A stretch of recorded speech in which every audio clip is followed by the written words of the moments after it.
హల్లెలూయా!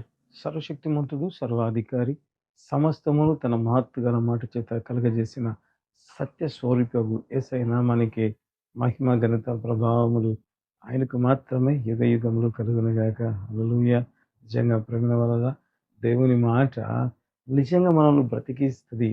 ఎంతగా బ్రతికిస్తది అంటే నిజంగా మనం చెప్పలేనంతగా ప్రేమైన వలన. హల్లెలూయా!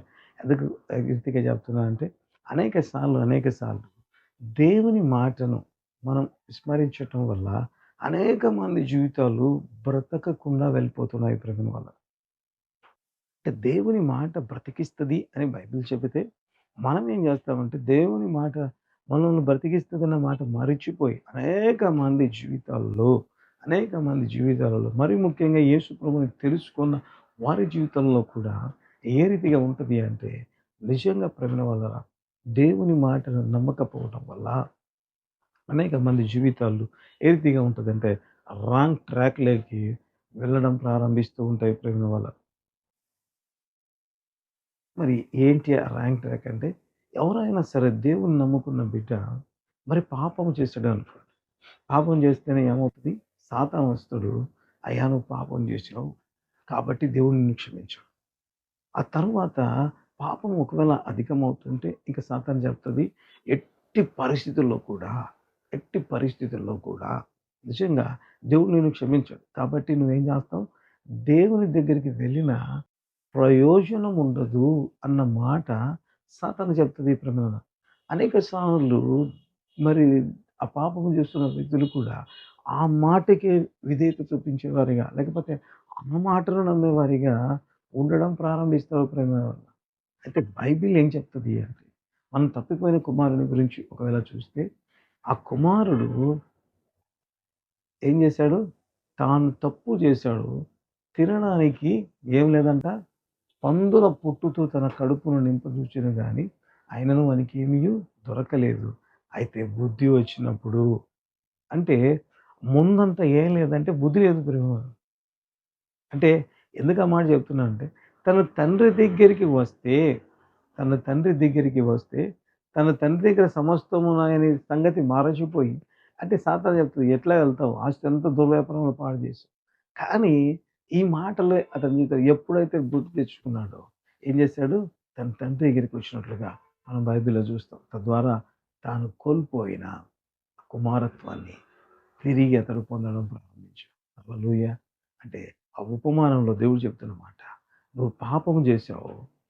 అయితే నువ్వు నా దగ్గరికి వస్తే క్షమించే దేవుడుగా ఉంటాడు. నువ్వు తిరిగి ఆయన దగ్గరికి వస్తే దేవుడు నిన్ను క్షమించి తిరిగి ఏ రీతిగా అంట ఆయన బిడ్డగా ఉండడానికి దేవుడు కృప ఇస్తాడట. బైబిల్‌లో చక్కటిగా ఒక మాట రాయబడింది. నిజంగా దినమంతయు ఎదురాడు పిల్లల కోసం దినమంతయు ఆయన చేతులు చాచుకొని ఉంటాడు. హల్లెలూయా! అది నా దేవుని ప్రేమ. అది మనం సేవిస్తున్న దేవుని ప్రేమ.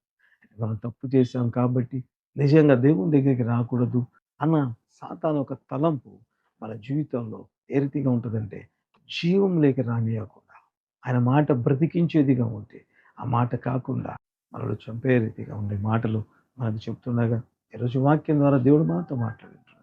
ఏ తప్పిదము చేసినా, ఎంత పాపినైనా యేసు చేర్చుకొనును. బైబిల్‌లో ఇంకా చక్కగా రాయబడింది. యేసు రక్తము ప్రతి పాపము నుండి నిన్ను విడిపించును. ఆయన రక్తం ప్రతి పాపము నుంచి విడిపిస్తది. విడిపిస్తే ఇక నువ్వు దేవుని బిడ్డవవుతావు. హల్లెలూయా! దేవుడు అట్టి కృప వాక్యం చూస్తూ ఒకవేళ పడిపోయి పాపంలో ఉండి దేవుని దగ్గర రానికుంటున్నావు. దేవుడు చెప్తున్న మాట, నీవు ఆయన దగ్గరికి వస్తే ఆయన క్షమించి ఆయన రక్తంలో కడిగి తిరిగి ఆయన బిడ్డగా చేర్చుకోవడానికి ప్రభు సిద్ధంగా ఉంటుండగా తీర్మానం తీసుకొని ఈరోజే దేవుని దగ్గర ప్రార్థించేవారిగా, దేవుని మందిరానికి వచ్చేవారిగా ఉండడం ప్రారంభిద్దాం. తలలో వంచి ప్రార్థన. ప్రేమ కలిగిన తండ్రి, కృప కలిగిన ప్రభువా, జీవం కలిగిన నా జీవాధిపతి, బంగారు పాదాలకి వందనాలు స్వామి. ఆశ్చర్యకరుడు, ఆశ్చర్య కార్యాలు చేసే గొప్ప దేవ స్తోత్రం. కీర్తనీయమైన మా దేవుడు మీరే. వెల్పలలో మీ వంటి వారు లేరు నాయన. క్షమించుటలో తండ్రి మీకు సాటి అయిన దేవుడు లేరు గనుక స్తోత్రం. రక్తం ప్రతి పాపము నుంచి విడిపిస్తుంది అంటున్నాగా తండ్రి, తిరిగి నాయన ఇప్పుడు ఎవరైతే తండ్రి పాపం చేశారో వారు క్షమించమని నీ దగ్గరికి వచ్చి ప్రార్థించి, అయా నీ రక్తంలో వారి ప్రతి పాపమును కడుక్కోవటానికి సాయం చేయి. తిరిగి వారందరూ నీ బిడ్డలుగా అయా కుమారులుగా కుమార్తెలుగా మార్చబడుదురుగాక యేసు. అటు పరిశుద్ధాత్మ దేవుని కార్యం చేయి. నేనైతే నమ్ముతున్నాను, ప్రార్థనలు ఏకీపిస్తున్నా, అటు వారి మీదకి పరిశుద్ధాత్మ దేవుడు దిగి వస్తుంటుండగా స్తోత్రం స్తోత్రం సంపూర్ణముగా నాయన నీ కృప కలిగిన కార్యం చేయి. మహిమ ఘనత ప్రభావములు కేవలం కేవలం మీరు మాత్రమే పొందమని పరిచయం సహకరిస్తున్న ప్రతి బిడ్డను దీవించి ఆశీర్వదించండి. బలమైన కార్యాలు జరిగింది. ప్రతి కుటుంబాన్ని పేరు పేరు దీవించి మీరే మహిమ పొందమని, అంత మాత్రమే కాకుండా ఎవరెవరైతే ఏ సమస్యలో ఉంటారో అందరినీ విడిపించండి. ప్రతి ఒక్కరు తప్పిపోయిన కుమారులు మనసు మార్చుకుని దగ్గరికి రావడానికి మీరు మహిమ ఘనత ప్రభావాలు కేవలం మీరు మాత్రమే పొందమని యేసయ్య అద్వితీయ నామమున ప్రార్థిస్తున్నాము తండ్రి. ఆమేన్. ఆమేన్.